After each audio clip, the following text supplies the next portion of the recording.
Не може сите да правиме големи работи, но сите можеме да правиме мали работи со многу љубов. Со оваа мисла на мајка Тереза ја најавувам најновата тема на Приказна, во која ќе говориме за хуманоста и филантропија.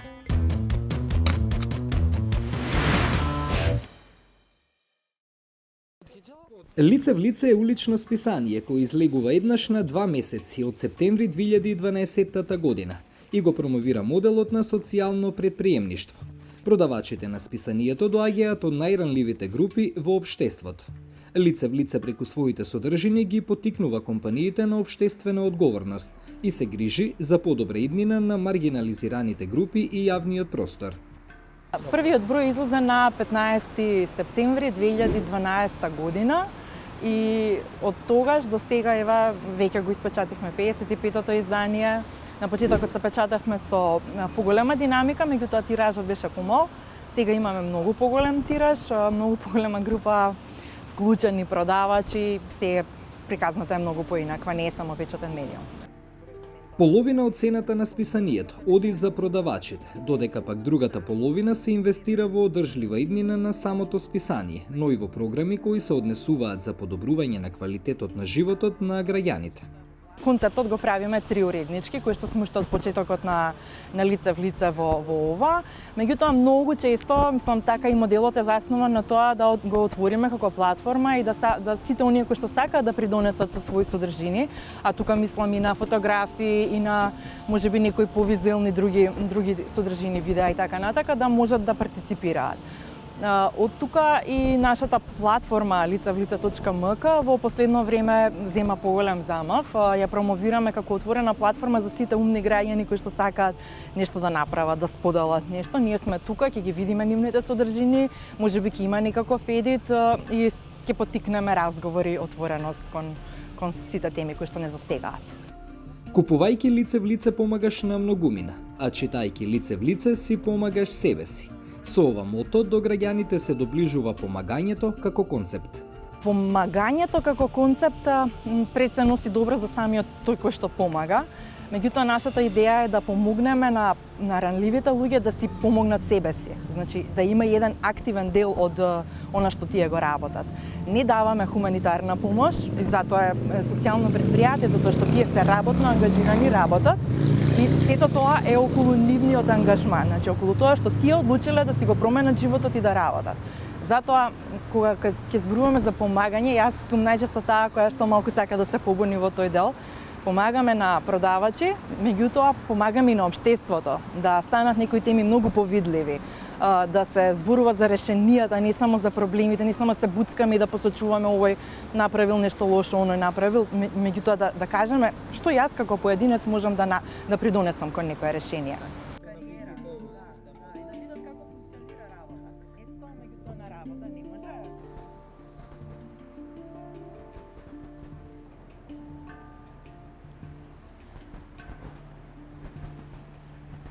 Добар ден, како сте? Извинете што пречам, дали ќе ми дозволите едно прашање? Новата порачена лице в лице? Немам да ти кажам во мене ќе што. Фала ви се, пак извинете ако ве вознемирив. Уживајте во убавото сонце. Новата порачена лице в лице? Фала ви, сего е добро.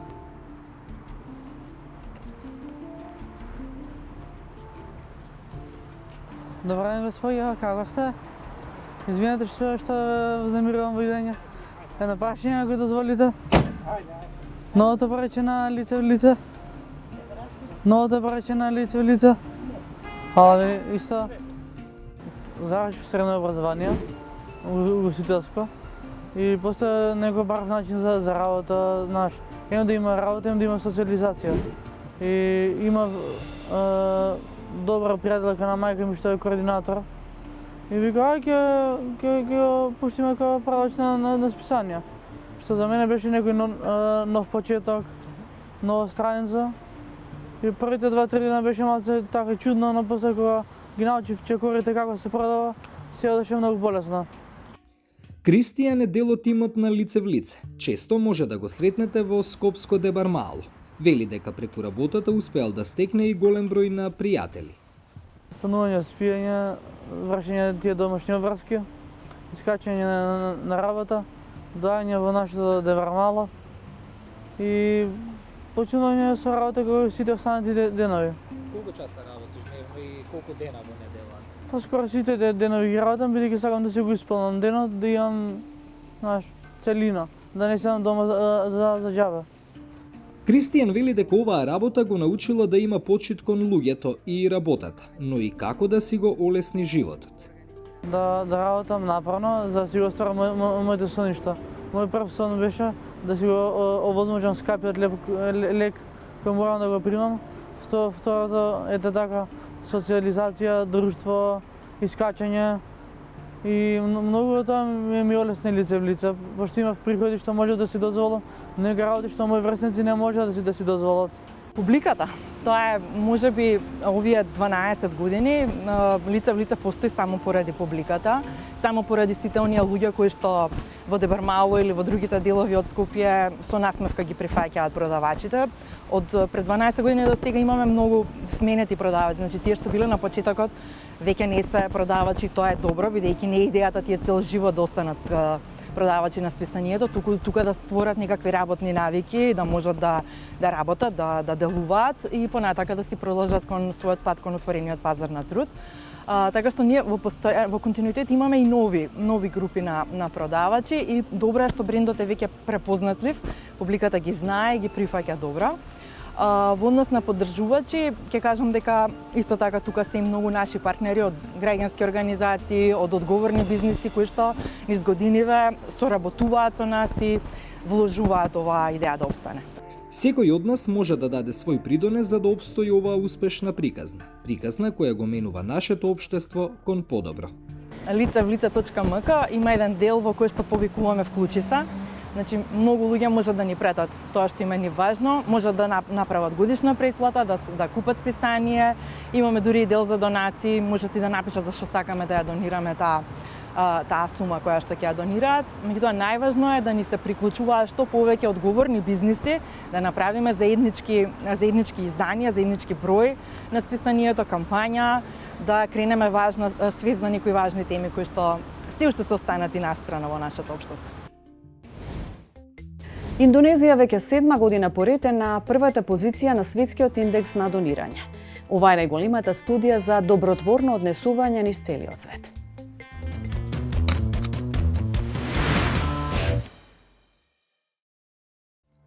Поимот филантропија како целина има грчко потекло и се состои од два збора – филеин, да се сака, и антропос, човек. Ако овој термин го преведеме буквално, филантропијата значи човекољубие. Со други зборови може да се каже дека е добра волја да им се помогне на оние на кои им е неопходна помош или поддршка.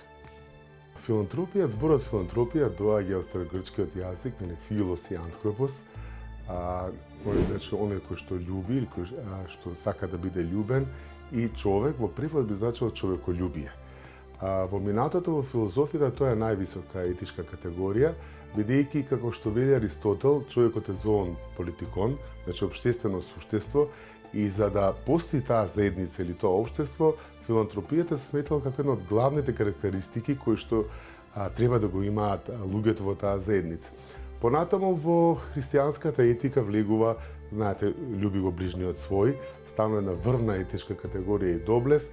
Потоа во западниот свет, како што се според зборовите на Тома Аквински, латинското каритас, значи милосрдието не е само љубов кон Бога, туку и љубов кон ближниот свој. И тие се неделливи, значи не можете само да го сакате Бога, а да не го сакате човекот до вас. Со развојот на општеството и после француската буржоаска револуција, веќе филантропијата добива еден нов контекст, каде што богатите поединци или корпорации дел од своето богатство го донираат, нели, без да остварат профит, за доброто на заедницата и за доброто и благосостојбата на општеството кој што живеат.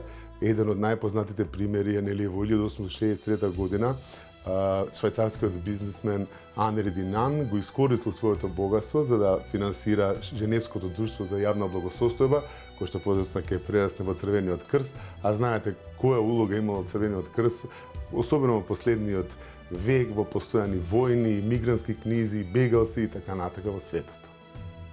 Во најстарите времиња, филантропијата била должност на владетелите. Во историјата на филозофијата, основата на филантропијата како начело е забележана во Германија некаде кон средината на 18 век, под влијание на Жан-Жак Русо. Целта на филантропијата е, всушност јас ќе конкретизирам прашањето, таа е спротивна на сребролюбието. Знаете, како што вели и апостол Павле, корен на сите зла е сребролюбието. Сребролюбието, вие немате ни семејство, ни татковина, дали е законски стекнато богатството или незаконски. Во секој случај, парите се во денешниот систем нешто што го достигнува статутот на божество и затоа филантропијата е многу важна во современите општества. Јас многу пати потенцирав за оној триаголник високо образование, држава и заедница. Значи, ние не можеме да го издвоиме само бизнис секторот, затоа што заедницата сме сите. Филантропијата денес се покажува преку сет активности, преку дела и одлуки кои се преземаат за да се подобри состојбата на други поединци или групи кои се соочуваат со проблеми или предизвици. Филантроп е лице кое сака да им помага на луѓето, без при тоа да размислува дали ќе има корист од тоа и дали во јавноста ќе се зборува за неговите добри дела.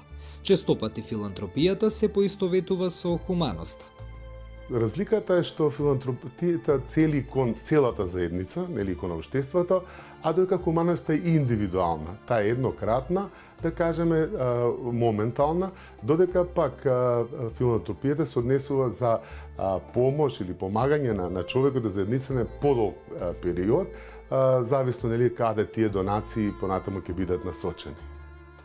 Филантропијата е цел концепт кој интегрира донирање, волонтирање, хуманитарни активности, толеранција, промоција на позитивни вредности во општеството, како што се унапредување на културата, науката и образованието. Практично филантропијата е основна карактеристика на секое општество. Луѓето низ целиот свет имаат визија за подобро утре и го користат своето време и ресурси во насока на градење подобра иднина.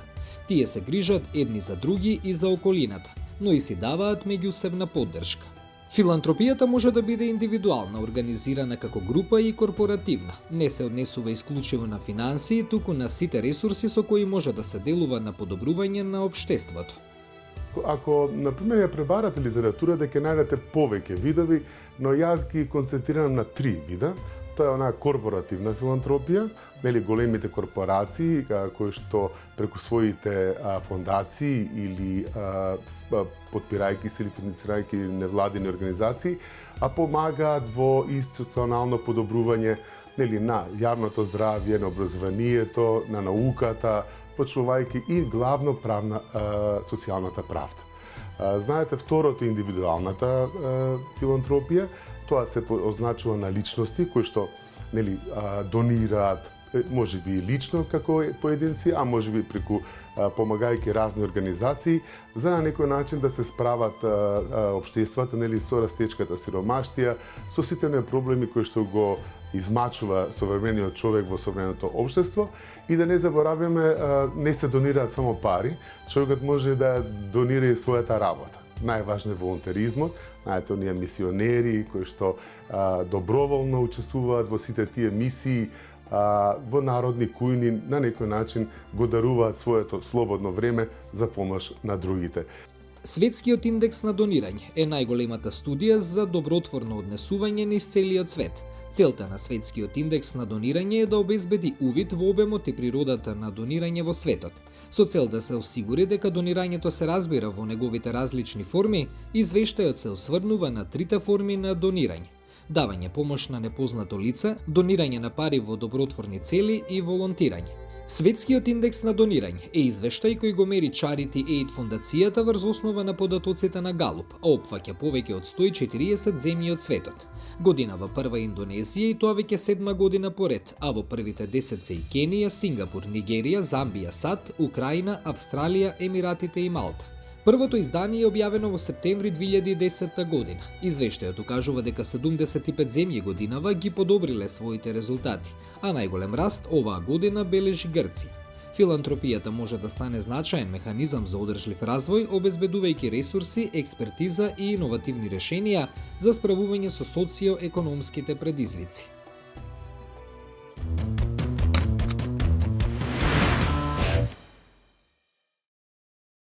Што е филантропија? Филантропија од старогрчки љубов кон човештвото, меѓутоа таа значи дека таа љубов кон човештвото ја манифестираме преку вложување, донирање на наши средства, време, ресурси што ги имаме за добробит на човештвото, за еден подолгорочен развој на човештвото. Често пати филантропијата се поистоветува со хуманоста, но дали имаме разлики или можеме да кажеме дека се едно исто? Имаат допирни точки, меѓутоа во нешто и се разликуваат. Хуманоста, или најчесто нели се манифестира и преку хуманитарно донирање, е еден емотивен импулс. Таа доаѓа чисто од срцето. Во моментот гледаме дека некому му треба помош. Ми се опожарила куќата, на некој му треба за лекување, гледаме сиромашни лица кои што немаат храна, сакаме да ги нахраниме.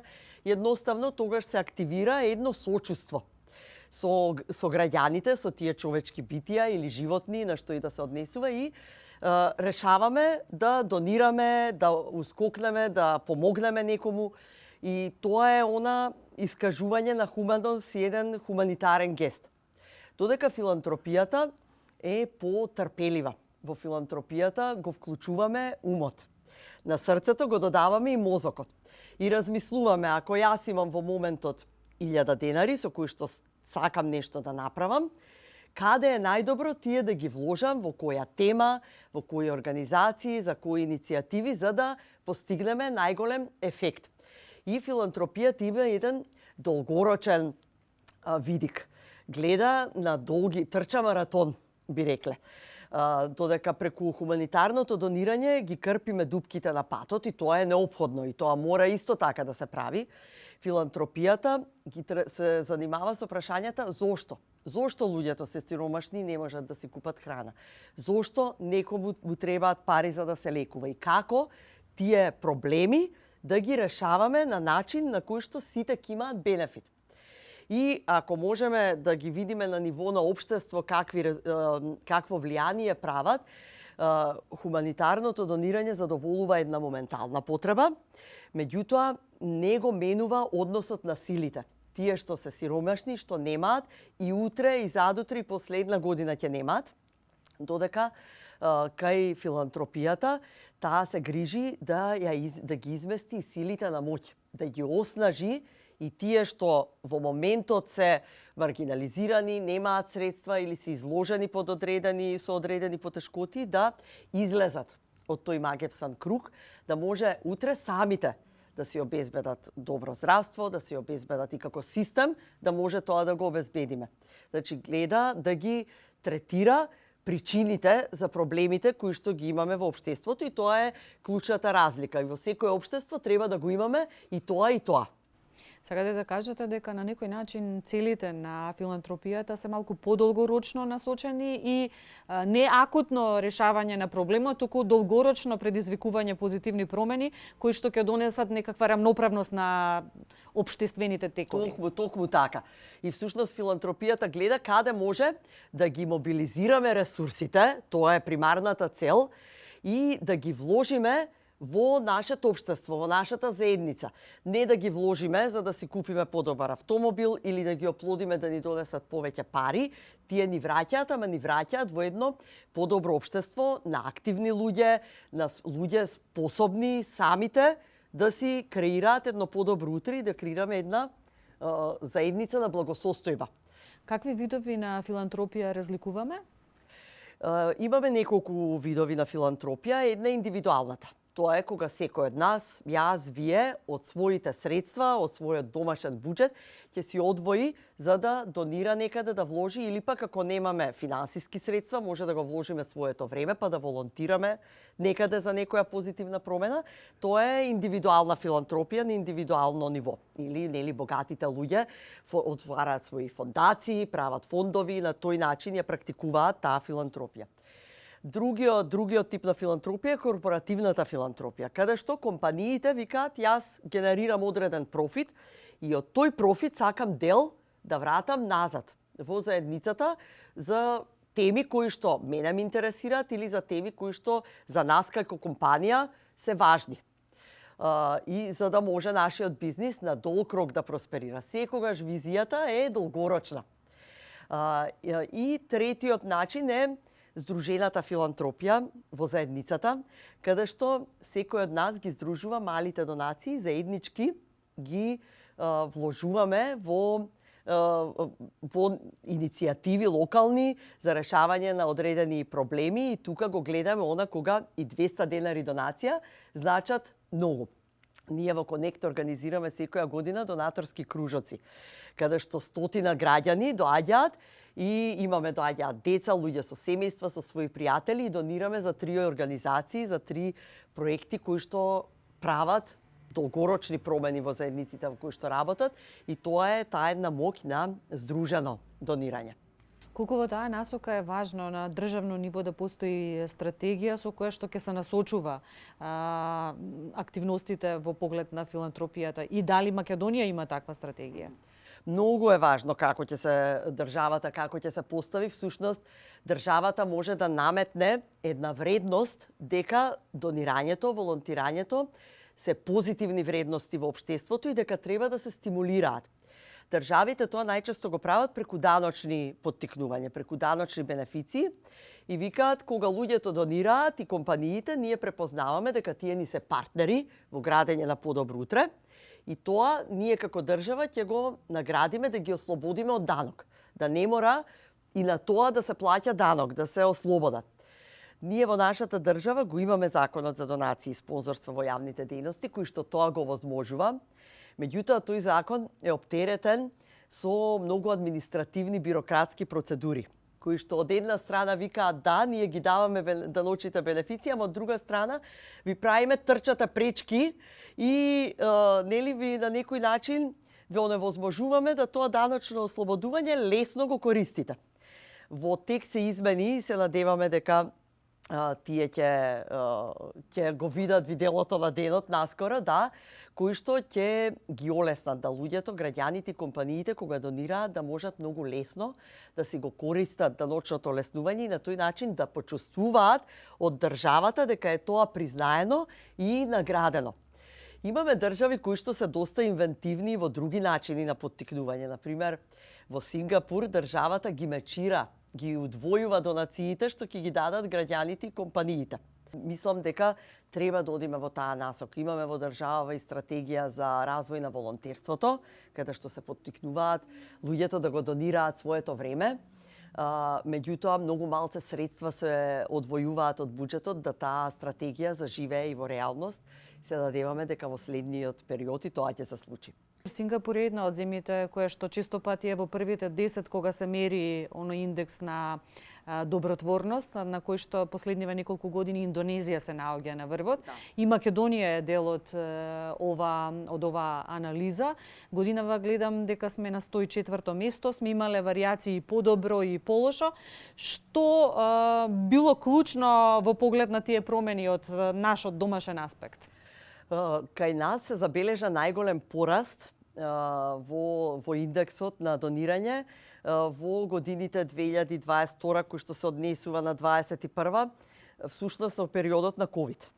И тогаш наеднаш гледаме дека процентот, например, на граѓани кои што помогнале на некој што не го познаваат, се искачил на 69%, додека, например, годинава изнесувал 49%, предходно се движал 45%. Значи, кога имаме такви кризи, непогоди, тогаш се мобилизираат луѓето и се повеќе спремни да помогнат некому што не го познаваат, што не им е дел од семејството, да донираат или да волонтираат.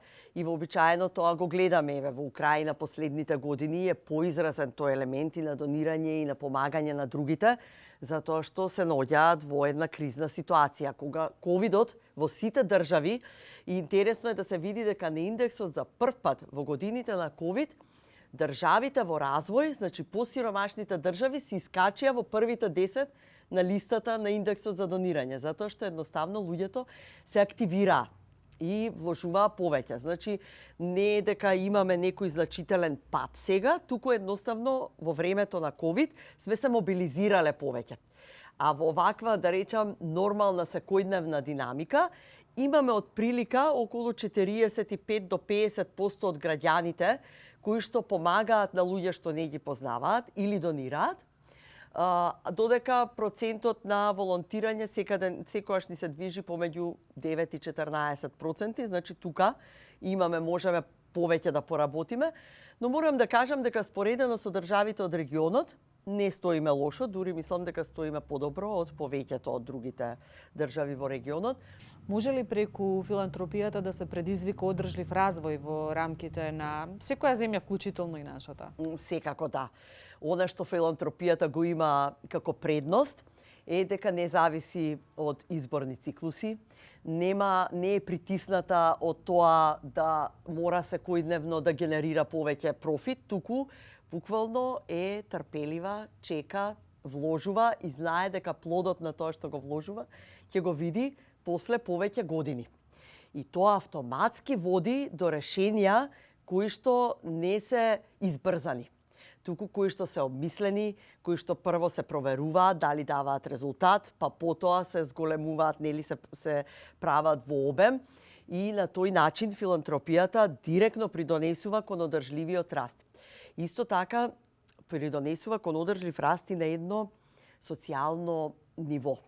Ги здружува луѓето.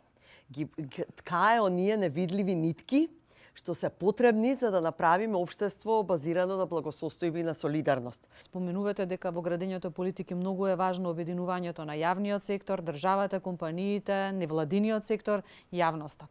Во таа насока колку е исто така важно подигнувањето на свесноста. Често пати граѓаните сакаат да донираат, но сакаат да се заинтересираат за тоа што правел човекот претходно, дали имал некакви грешки во животот. Дали во таа насока ни е многу важно да поттикнеме филантропија без да судиме каков бил претходниот циклус на оној на кој што му даваме на некој начин рака. Така. Мислам дека е важно таму кај што подаваме рака да разбереме зошто на тие луѓе им треба да се подаде рака. Секако кога некому му е битно во моментот, треба да се ускокне и да се помогне, тука се тие хуманитарни донации во криза. Во следниот чекор треба да си се запрашаме со целата таа една емпатија и разбирање дека луѓето во животот имаат различни поидовни основи и се соочувале со различни предизвици. Наместо да судиме, треба да видиме како може, во какви проекти, каков систем ни треба, за да на тие луѓе им го направиме животот подобар, да самите може да си креираат подобра иднина. Да не се задоволиме со тоа, ние во моментот им дониравме училишен прибор за да почнат сега на училиште, сме им донирале облека и ние тука сме си ја завршиле работата. После 3 месеци ќе им треба повторно истото, така ќе дојде зима, ќе го имаат истото, така ги држиме во една зависност од нашето милосрдие. Да. Затоа е многу важно и тука затоа институциите се важни, затоа што тие може се тоа што ние како граѓански организации и филантропи го пилотираме, го иницираме, да тие му дадат еден импулс со повеќе ресурси, да го направиме опфатот поголем, да може повеќе луѓе да се опфатат, да може да тоа на долг рок се реализира, се применува за да даде конкретни резултати. И за крај, колку социјалните предпријатија се важна карика во овој систем? Социјалните предпријатија се многу важен сегмент. Тие всушност се таму каде што бизнисот го допира општеството. И тие баш викаат, чекај малце тука, може би комерцијалниот бизнис не нашол интерес, ама ние знаеме дека луѓето кои што се можеби на работ на општеството, се маргинализирани, се соочуваат со некоја ранливост. Не можат да најдат работа во класичниот бизнис, не можат да се снајдат во работа 8 до 4. Ние креираме флексибилни работни места за тие да станат активни граѓани. Еден представник од социјалните предпријатија, од социјалното предпријатие Покров вика, јас од социјални случаи правам даночни обврзници. Затоа што ги вклучува во работните процеси, ги прави продуктивни граѓани. Од друга страна, исто социјалните предпријатија нудат услуги во заедницата кои што не се секојаш комерцијални. грижа за стари лица во домот, грижа здравствена во рурални средини која што е тешко достапна, која што бара многу ресурси, а не е комерцијална, заштита на животната средина, енергетски задруги, многу иновативни механизми, прават социјални иновации кои што во иднина може да ни го трансформираат општеството кон подобро.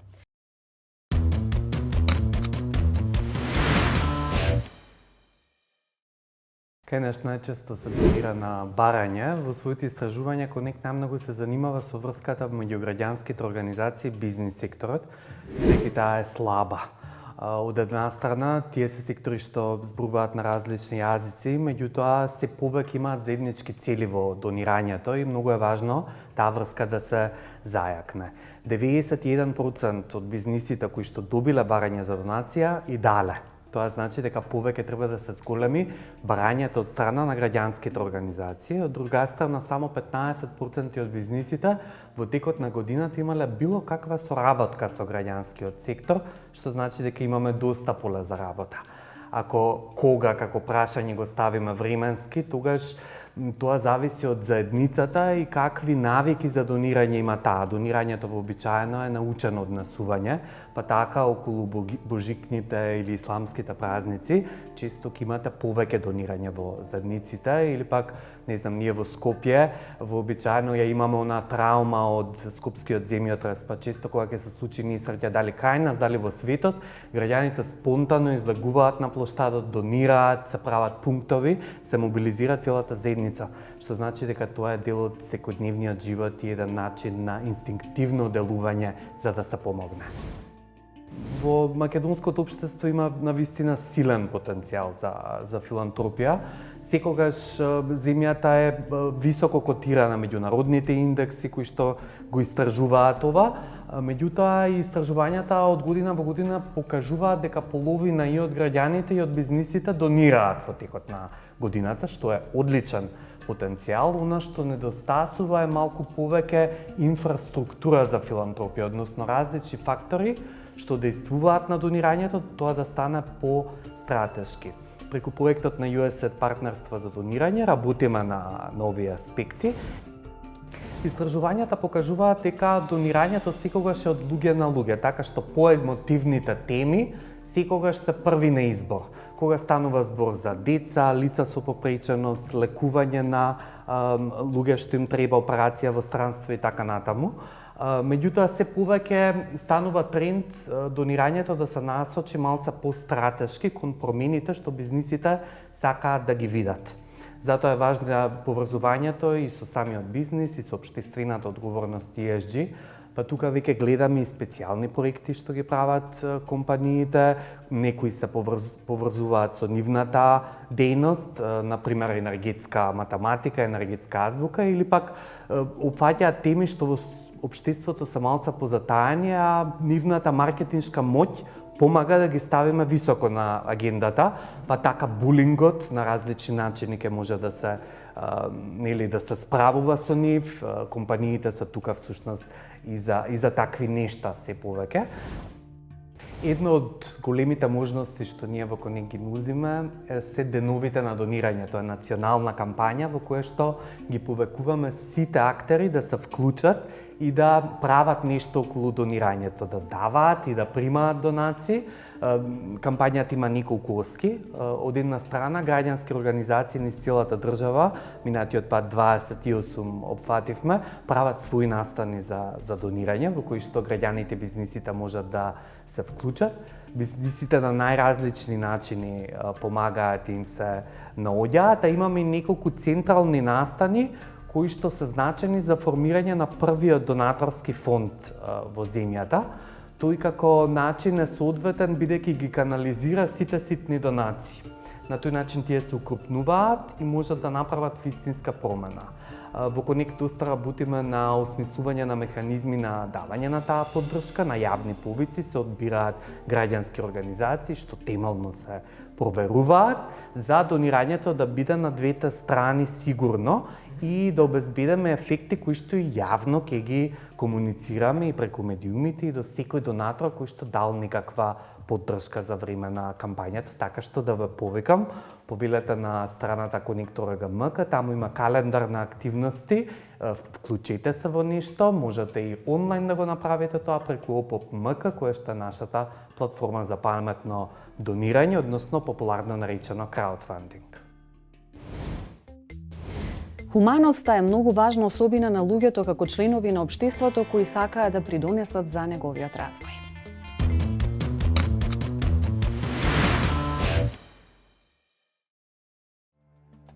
И во нашата земја, како и во светот, луѓето генерално сочувствуваат и сакаат да им помагаат на сограѓаните на кои им е неопходна помош. Филантропијата кај нас се уште е во развој, иако постојат значителни чекори и активности кои се прават во таа насока, сепак мислам дека во однос на тоа што се случува надвор од нашите граници, ние сепак сме на уште на некое основно ниво. Македонија во 2023 година се искачила на солидното 25-то место во споредба со 75-тото во 2013 година, според рангирањето на Светскиот индекс на донирање. Податоците за оваа година на извештајот не позиционираат на 105-тото место. Имајќи во предвид дека постои законска рамка во однос на донирање, на спонзорства и одредени даночни олеснувања, сепак не се доволно атрактивни ниту за индивидуалните, ниту за корпоративниот начин на донирање. Во таа насока, без оглед на тоа што ние немаме можеби историја во однос на филантропијата, се уште сме во зародиш, постои имаме традиција за одредени донации и донирање и спонзорства, сето она што е поврзано само во рамки на одредени категории од типот на одредени кризи кога има, па се сведува на некое индивидуално или еднократно донирање од страна и на индивидуалци и од страна на самите компании. Истражувањата на Сдруженијето Connect покажуваат дека половина од компаниите во нашата земја донираат во текот на годината. Ова се чини е показател дека во Македонија има значаен филантропски потенцијал. Најголем дел од компаниите во нашата земја филантропските цели ги реализираат во составот на општествено одговорните активности кои ги испроведуваат во текот на целата година. Дополнително има случаи кога во одреден временски период од годината некои од нив спроведуваат кампањи за интензивирање на нивните филантропски напори, спроведувајќи дополнителни активности како аукции и други начини за прибирање средства што ќе бидат подоцна и донирани. Филантропијата може да поттикне одржив развој, најмногу доколку е насочена према стратешки приоритети и долгорочни цели.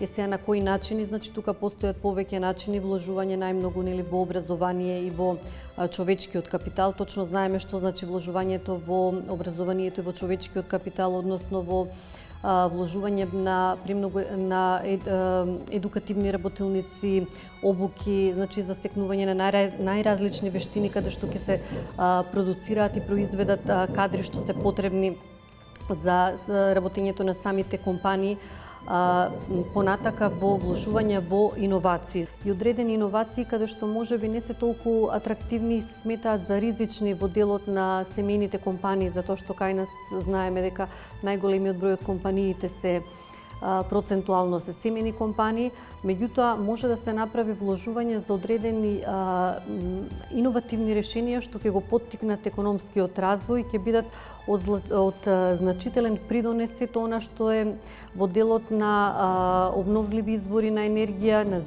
зелени технологии и слично. Исто така тука би го споменала и вложувањата во социјалното претприемништво, значи како самиот бизнис модел на социјално претприемништво е со социјална компонента каде што многу значи и во самата нивна работа дека одреден дел од средствата нели одат за одредена категорија, ранлива категорија на лица, дали се тоа со попреченост, дали се тоа области од екологија, култура или слично. Исто така многу е битно вложувањето од страна на компаниите и помошта на овие социјални претпријатија каде што со самото тоа ќе се направи и ќе се даде една додадена вредност и на самиот корпоративен бренд на самите компании.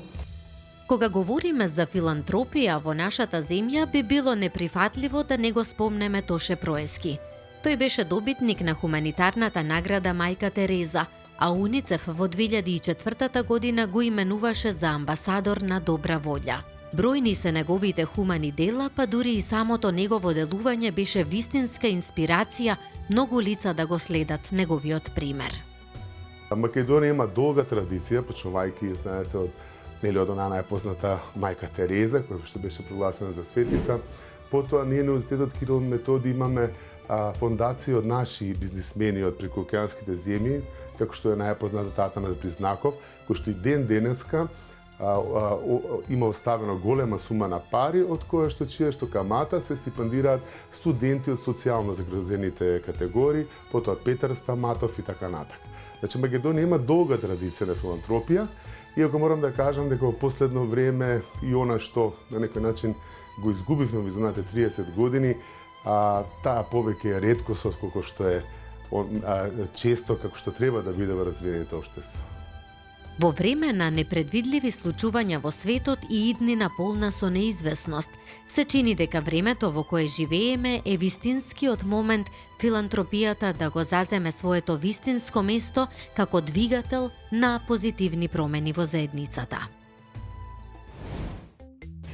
19 август во светот се одбележува како Светски ден на хуманоста. Што ви носиме во артикулација, ви откриваме веднаш сега.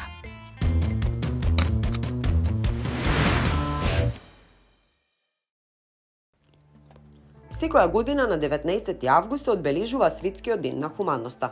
Датумот е избран во чест и сеќавање на 22 хуманитарни работници кои беа убиени во бомбашки напад на канцеларијата на Обединетите нации во Багдад на 19 август 2003 година. Најпознатиот филантроп меѓу милиардерите од технолошката елита е Бил Гейтс. Исто така, се проценува дека Гейтс во текот на животот донирал речиси 30,2 милиарди долари и тоа најмногу во фондацијата Бил и Мелинда Гейтс, која се бори против сиромаштијата во земјите низ светот. Поранешниот градоначалник на Њујорк, Блумберг, е најголемиот филантроп за 2023 година. Лице в лице е единственото улично списание во Македонија. Како модел на социјално предпријатие, списанието обезбедува работен ангажман за околу 40 маргинализирани лица, млади на улица, лица со попреченост, бездомни лица и слично. Списанието се продава по цена од 100 денари, при што половина од продажната цена ја задржува продавачот, а другата половина се користи за остварување и развој на едукативната програма низ која што поминуваат овие лица, како и за трошоци за печатење и подготовка на нов број на лице в лице. Од Македонија потекнува и најголемиот хуманист и филантроп во светски размери, Мајка Тереза. Бидете промената која сакате да ја видите во светот. Со оваа мудрост од Махатма Ганди ја заокружуваме денешнава приказна. Верувам дека поуките од неа ќе придонесат за повеќе хуманост и волонтеризам. Довидување.